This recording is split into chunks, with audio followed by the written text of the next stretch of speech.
Hello guys, welcome back to Karishma की दुनिया once again. स्वागत है आपका एक बार फिर मेरे चैनल पे और happy Shivratri to all of you. सबको शिवरात्रि की हार्दिक शुभकामनाएं। तो देखिए, मैंने शिवरात्रि के लिए यहाँ पे थाली की तैयारी कर ली है। बाकी प्रेपरेशन मैंने आपको पिछले कल दिखा दी थी और बस ये रात को बैठ के मैंने थाली की प्रेपरेशन कर ली थी, क्योंकि सुबह अर्ली इन द मॉर्निंग जो है मंदिर जाना होता है।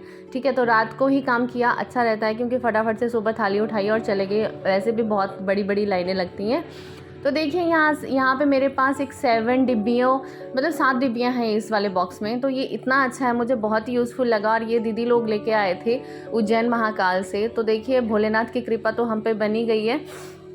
इतने दूर से मतलब मैं पहुंची भी नहीं और वहाँ से हमारे लिए स्पेशल डिब्बियाँ पहुंच गई। और साथ में मैंने धतूरा, बेलफल और इत्र और साथ में पान का पत्ता, बेलपत्री और फूल। महादेव के लिए मैंने सफ़ेद फूल और माता पार्वती के लिए गुलाब का फूल और पीले फूल मैंने गणपति बप्पा के लिए रखे थे।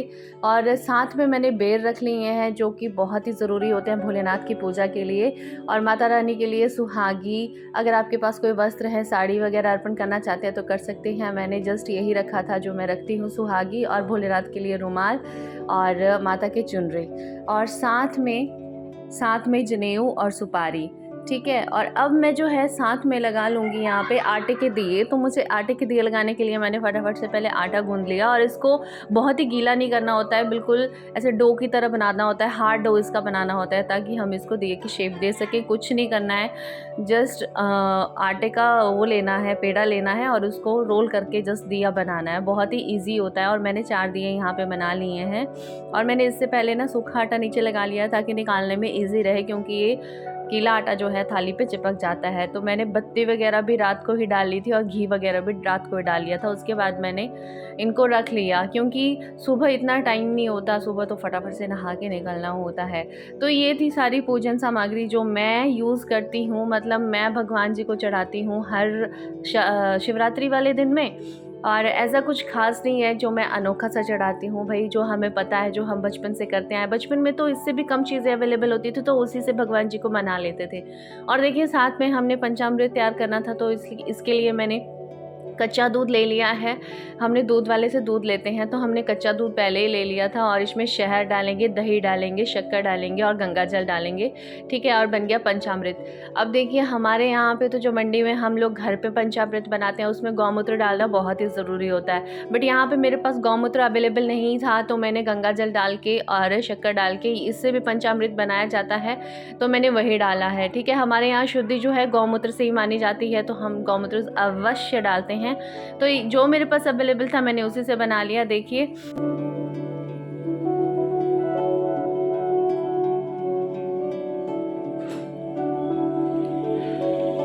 गाइस, अभी भी यहाँ पे बहुत ज़्यादा अंधेरा है और स्ट्रीट लाइट जगी है, तो बस उसी की करके यहाँ पे लाइट दिख रही है। देखिए, हाँ, अभी हम निकलते हैं। गाड़ी में हम नहीं जा रहे हैं, वैसे मौसम ठंडा है, तो चलो मिलते हैं आपसे। तो देखिए गाइस, सुबह सुबह हम मंदिर पहुंच गए हैं और देखिए मंदिर के दर्शन कीजिए। और मंदिर की सजावट देखिए कितना ब्यूटीफुल इन्होंने सजा रखा है। और लाइट्स के साथ में वैसे भी शोभा और भी ज़्यादा बढ़ जाती है। और देखो, यहाँ पे माली अंकल भी सुबह सुबह आ गए हैं, क्योंकि इनको फूल और बेलपत्र तो यहीं से मिलती है। तो सुबह जो भी श्रद्धालु आएंगे यहीं से सब कुछ लेंगे। तो देखिए, मंदिर में जैसे ही एंटर होती हूँ, और मेरा अनएक्सपेक्टेड था कि मुझे बिल्कुल खाली मंदिर मिलेगा। और मैं बता रही हूँ आपको, मतलब हार्डली यहाँ पे 10-20 लोग थे जो सुबह सुबह आए थे। बाकी तो मतलब मैंने सोचा था कि लाइनें लगी होंगी। हमारे मंडी की तरफ बहुत लंबी लंबी लाइनें होती हैं भाई, 200-200 लोग, 400-400 लोग जो है लाइनों में खड़े होते हैं। बट यहाँ पे ऐसा कुछ नहीं था, सुबह कोई नहीं आया था। तो मुझे बड़ा आराम मिला कि चलो ठीक है, हम लोग टाइम से पहुँच गए, पूजा अच्छे से हो जाएगी। तो वैसे तो ये था कि शूट नहीं हो पाएगा, क्योंकि लोग बहुत होंगे, बट रश कम था, तो हमने थोड़ा सा शूट कर लिया है। और थोड़ी सी झलकें आपके साथ भी शेयर करेंगे। और सुबह सुबह जो है भोलेनाथ के दर्शन कीजिए आप लोग भी। तो चलिए थोड़ी सी बात करते हैं शिवजी भगवान की महाशिवरात्रि मनाने का कारण क्या है। तो उसके पीछे तो 2 कथाएँ प्रचलित हैं, वैसे तो आपको पता ही होगा कि कौन-कौन सी हैं, पर फिर भी मैं थोड़ा-सा ज़िक्र करती हूँ, आप भी सुनिए और मैं भी आपको सुनाती हूँ। तो कहा जाता है कि एक बार जो एक शिकारी होता था, मतलब उसके ऊपर कर्ज़ा बहुत था और वो अपने खाने की तलाश में कहीं पे जंगल में भटक रहा था, है ना?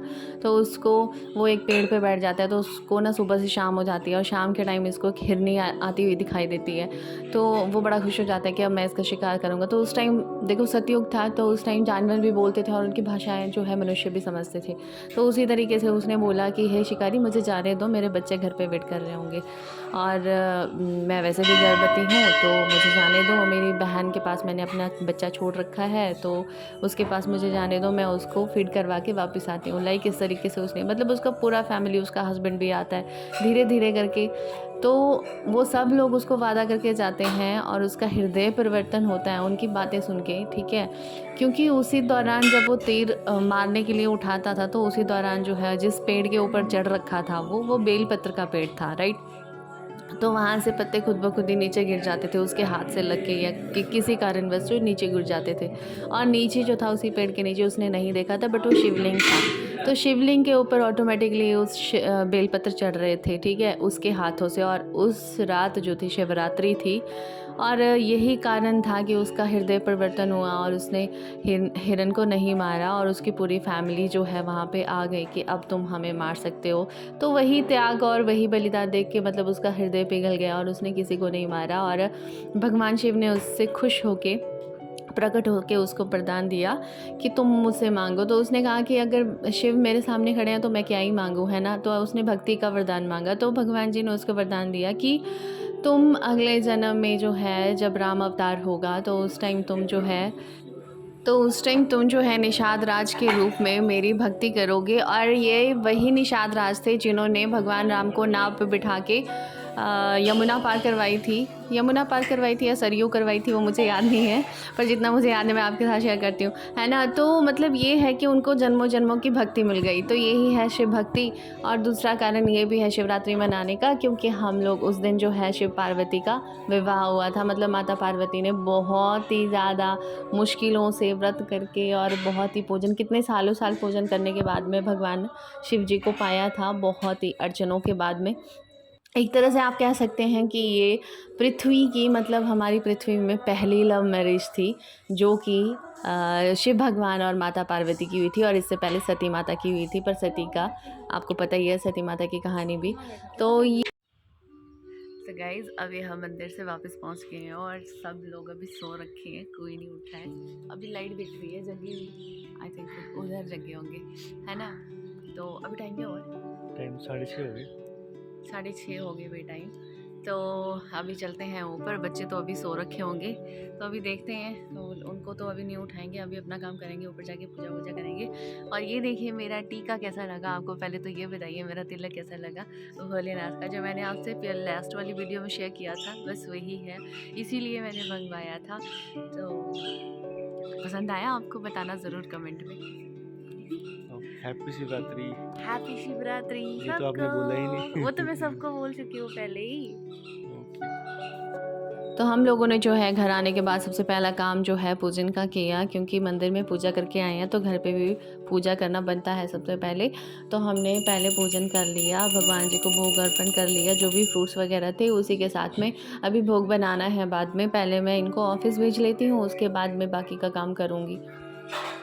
और ये देखिए अभी टाइम हो रहा है 10-11 बजे का, और मैं यहाँ पे भोग बना लिया है और मैं भोग लगाने के लिए आ रही हूँ। मैंने जो है मीठी खीर और आलू बनाए थे, नमकीन आलू, भगवान जी को अर्पित करने के लिए। और ये मैंने सुबह जो भोग लगाया था उसको मैं हटा लूँगी। अभी बज रहे हैं शाम के 4 और हम लोग जा रहे हैं मंदिर, सब लोग जय करने, शाम की पूजा करने के लिए। सुबह मंदिर में पूजा की है।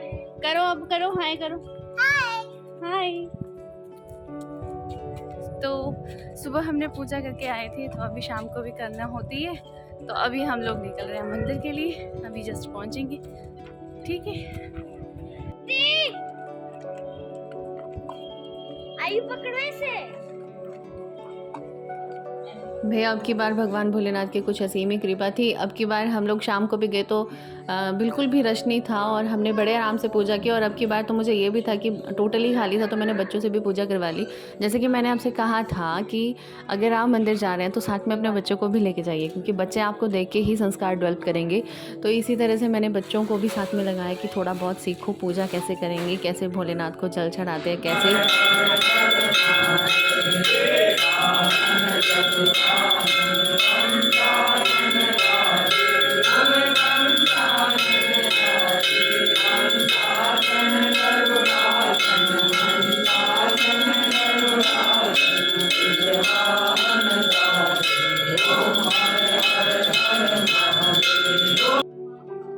तो दोस्तों अभी टाइम हो चुका है 7 और हम लोग पहुंच चुके हैं घर। तो मैंने अभी फलाहार तैयार किया है, मुझे भोग भी लगाना है, तो मैंने फलाहार तैयार किया है। मैं बताती हूँ आपको क्या बना रही हूँ। ये देखिए मैंने आलू की सब्जी को तड़का लगा दिया है। यहाँ पे लिक्विड मैंने आलू की सब्जी बनाई है, ठीक है। और साथ में मैं बना रही हूँ शामक के चावल। तो ये है शामक के चावल, आप इनको व्रत वाले चावल भी बोल सकते हैं, हमारे मंडी में इसको काई बोलते हैं, ठीक है। तो मैं इसके चावल बनाऊंगी लिक्विड आलू सब्जी के साथ में, ठीक है। तो अभी मैं बताती हूँ इसको कैसे बनाते हैं। बहुत ही इजी होते हैं और मतलब व्रत में ये बहुत ही अच्छे होते हैं। अगर आप नवरात्रि में व्रत करते हैं तो आप उसमें भी ये यूज कर सकते हैं। इससे ऐसा लगता है नहीं कि आप खाली पेट हैं। तो अभी चलिए बनाते हैं। पूरी शामक के चावल लिए हैं, अब मैं इसको सीधा कुकर में डालूंगी। कुकर में बना रही हूँ, मुझे 2 पर्सन्स के लिए बनाना है। वैसे तो 1 कटोरी काफ़ी है, पर मैं एक्स्ट्रा ले रही हूँ तो इसके लिए मैं 1.5 कटोरी डाल रही हूँ। तो यहाँ पे मैंने 1.5 कटोरी शामक के चावल ले लिए। अब इनको अच्छे से वॉश कर लेना है, क्योंकि ये थोड़े से इनमें होता है, गंदगी होती है, तो उसको अच्छे से साफ कर लेंगे हाथ से मसल के, ठीक है। प्रॉपर्ली साफ कर लेंगे। और ये खाने में भी बहुत ही टेस्टी होते हैं और बिल्कुल असली चावल की तरह ही बनते हैं। ये फरफरी से बनते हैं एकदम से, अगर आप इनकी क्वांटिटी और पानी का हिसाब ठीक रखेंगे तो। और मैं इसको निकाल दूंगी सारे पानी को, 2-3 पानी से बिल्कुल ऐसे ही धोना है।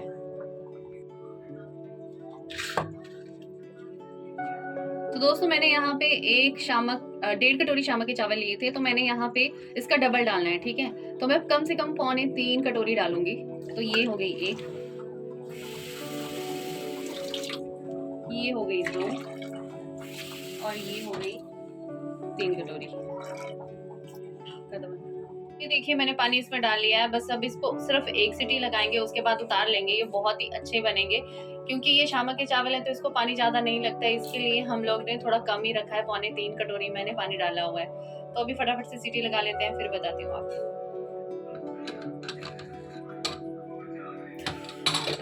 तो ये देखिए दोस्तों चावल बनके हैं तैयार बिल्कुल, और मैं अभी आपको निकाल के दिखाती हूँ। ये देखिए बिल्कुल खिले खिले से चावल बने हुए हैं, एकदम से खिले खिले हैं। देखो अभी मैं भोग लगाने के लिए निकाल रही हूँ, पहले मैं भोग लगा लूंगी, उसके बाद अपनी थाली लगाते हैं।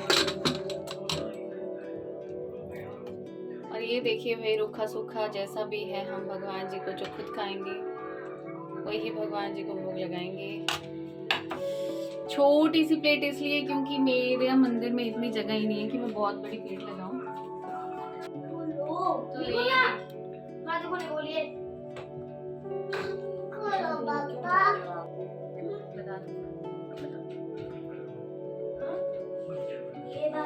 ये देखिए शामक के चावल ऐसे बनते हैं, बिल्कुल असली चावल की तरह, बिल्कुल खिले खिले से चावल होते हैं और आप इसको व्रत में बहुत आराम से खा भी सकते हैं। तो चलिए अब हम लोग भी व्रत खोल लेते हैं। तो ये था आज का वीडियो। आई होप आप लोगों को पसंद आया होगा। और महाशिवरात्रि हमने कुछ ऐसे तरीके से बनाई, सिंपल और भगवान जी की भक्ति में लीन होके, ठीक है। तो आई होप आप लोगों की शिवरात्रि भी बहुत अच्छी गई होगी। तो चलिए फिर मिलते हैं अपनी नेक्स्ट वीडियो में। तब तक के लिए ध्यान रखिए अपना, स्वस्थ रहिए, तंदुरुस्त रहिए। जय भोलेनाथ, जय शिव शंकर, हर हर महादेव।